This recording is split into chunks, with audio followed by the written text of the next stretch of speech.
नमस्कार साथियों, smart scholars YouTube channel में आपका स्वागत है। लोग कहते हैं कि समय का चक्र होता है, ऐसा होता है कि अच्छे-अच्छे लोगों को झुकने पर मजबूर कर देता है।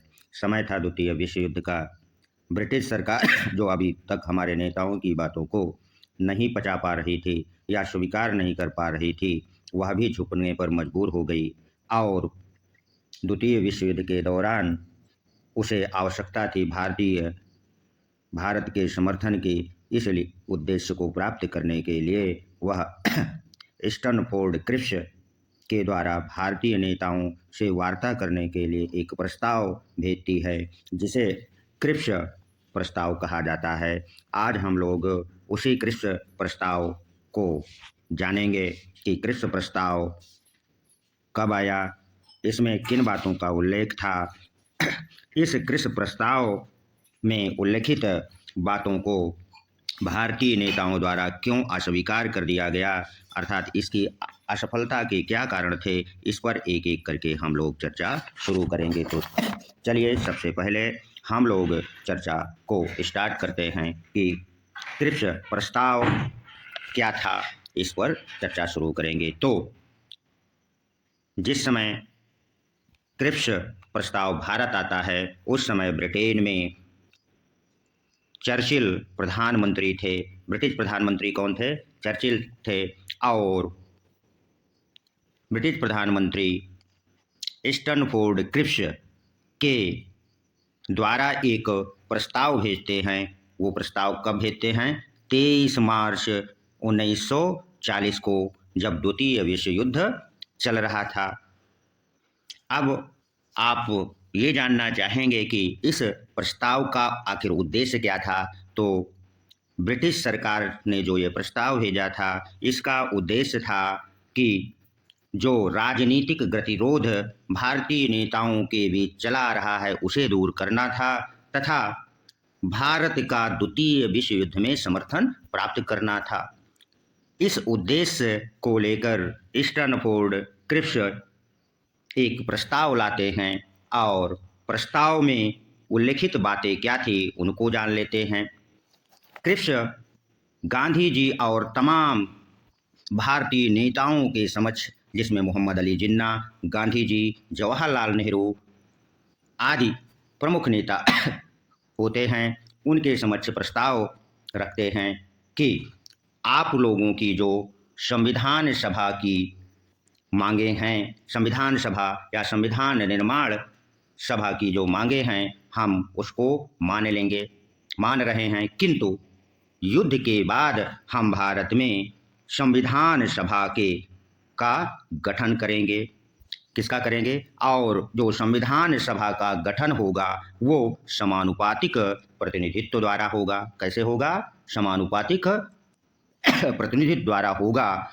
और इसमें ब्रिटिश प्रांतों, किससे? उस समय ब्रिटिश प्रांत 11 थे, तथा देशी रियासतों से लोग संविधान सभा के लिए चुने जाएंगे। और वो आगे कहते हैं कि जो ब्रिटिश प्रांत हैं, वहाँ पर संविधान सभा के सदस्यों का चुनाव वहाँ की विधायिका करेगी और देशी रियासतों के जो सदस्य होंगे संविधान सभा में, वो मनोनीत होंगे। किंतु आगे जो बातें कहते हैं, ये बातें भारतीय नेताओं के लिए थोड़ा सा असहज महसूस करा देती है। आगे क्रिप्स जो प्रस्ताव लेकर आए हैं, आगे कहते हैं, किंतु ब्रिटिश प्रांत और देशी रियासतों को यह स्वतंत्रता होगी कि वो नए संविधान जो भारतीयों द्वारा बनाया जाएगा उसमें उसे स्वीकार करें अथवा अस्वीकार कर दें, अथवा अपने लिए एक नए संविधान का निर्माण कर सकते हैं। यानी कि भारत द्वारा जो पूरे देश के लिए संविधान बनाया जाएगा, उसको चाहे तो वो स्वीकार कर लें या अस्वीकार कर दें। यदि अस्वीकार करते हैं तो अपने लिए एक नया संविधान बनाने की स्वतंत्रता होगी। दूसरी स्वतंत्रता क्रिप्स प्रस्ताव में प्रांतों को ये दी गई थी कि ये प्रांत या स्टेट संघ में अर्थात भारत के संघ में चाहें तो शामिल हों अथवा इससे अलग रह सकते हैं। भारतीयों का अब पक्ष जान लेते हैं कि वार्ता के समय भारतीयों ने क्या पक्ष रखा था।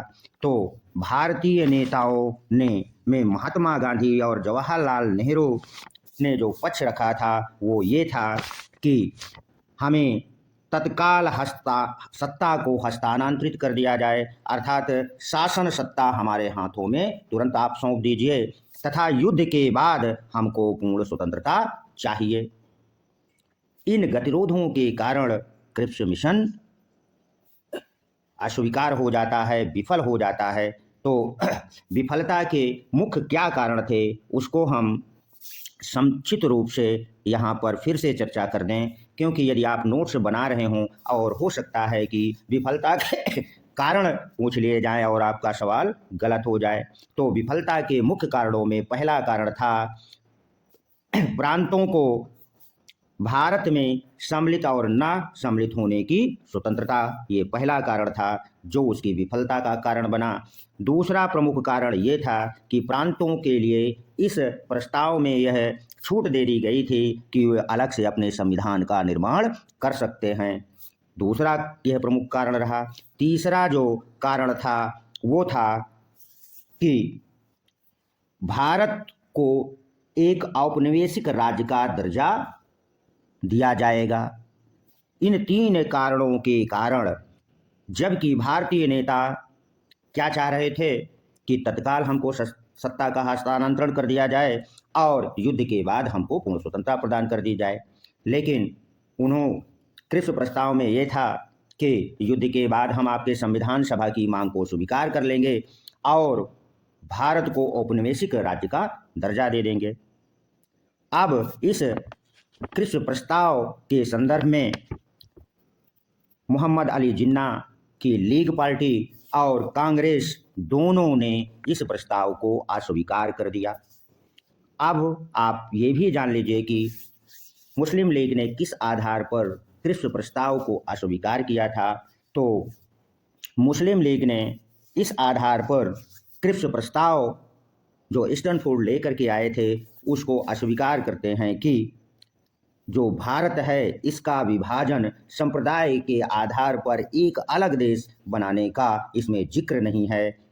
इस आधार पर मुस्लिम लीग इसे अस्वीकार कर देती है। मुस्लिम लीग किस आधार पर अस्वीकार करती है क्रिप्स प्रस्ताव को कि इसमें संप्रदाय के आधार पर एक अलग राष्ट्र बनाने की बात नहीं की गई।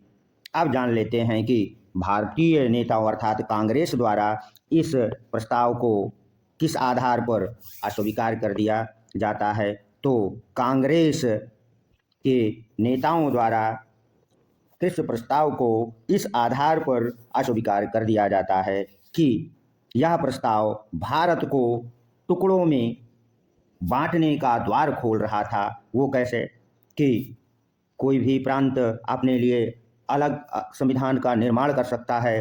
दूसरी बात इस प्रस्ताव में ये कह दी गई थी कि संघ में चाहें तो ये प्रांत, चाहे वो ब्रिटिश प्रांत हो या देसी रियासतें, चाहें तो शामिल हों या अलग रहें, इस आधार पर भारत कई टुकड़ों में बट जाता। इस आधार पर इसको अस्वीकार कांग्रेस ने कर दिया था।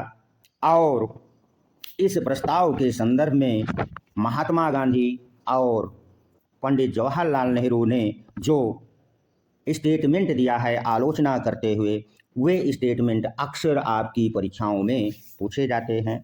वह स्टेटमेंट क्या है उसको जान लेते हैं। महात्मा गांधी ने क्रिप्स प्रस्ताव को बाद की तिथि का क्या कहा, बाद की तिथि का चेक कह दिया, यानी पोस्ट डेटेड चेक कह करके आलोचना की कि अब ये बात पुरानी हो चुकी है। जो पहले समय से आप ये कहते आ रहे हैं हम इसे स्वीकार नहीं कर सकते हैं। पोस्ट डेटेड चेक है जिसका कोई महत्व नहीं रह गया है। और जवाहरलाल नेहरू क्रिप्स प्रस्ताव को कहते हुए आलोचना करते हैं। वो उनका कथन है कि क्रिप्स प्रस्ताव एक ऐसे टूटते हुए बैंक का उत्तर दिनांकित चेक है जो कि स्वयं डूब रहा है, जिसका कोई अब महत्व नहीं रह गया है। अब क्रिप्स प्रस्ताव विफल हो जाता है और महात्मा गांधी सहित भारतीय नेताओं को यह बात समझ में आ गई कि ब्रिटिश सरकार, कौन सी सरकार? ब्रिटिश सरकार अब ब्रिटिश सरकार से उम्मीद करना अब बेकार है। इसलिए कांग्रेस समिति की एक बैठक आयोजित की गई। कब आयोजित की गई? 14 जुलाई 1942 को वर्धा में। और इसी समिति में एक प्रस्ताव पारित किया गया, अंग्रेजों भारत छोड़ो। यानी वर्धा जो समिति थी, कार्य समिति कांग्रेस की थी, वहां पर इस प्रस्ताव को रखा गया कि अब भारत को अंग्रेज छोड़ दो।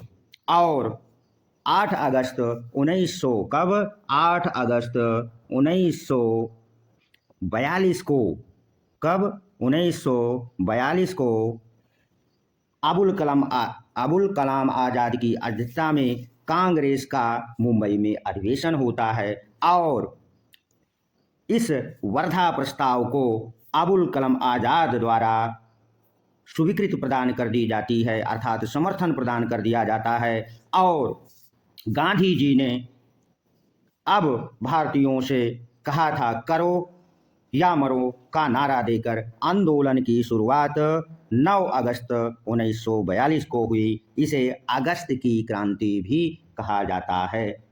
धन्यवाद। आशा करते हैं कि आपको यह वीडियो अच्छा लगा होगा। यदि यह वीडियो अच्छा लगा है तो सब्सक्राइब कर दें, लाइक कर दें, ताकि आने वाले वीडियो आपको मिलते रहें। अगला वीडियो हमारा जो भारत के संविधान से संबंधित होगा वह है कैबिनेट मिशन। क्या है कैबिनेट मिशन की कौन कौन सी योजनाएं हैं और किस प्रकार से संविधान सभा का निर्माण होता है, उसमें चर्चा करेंगे। तब तक के लिए धन्यवाद। मिलते हैं अगले वीडियो में।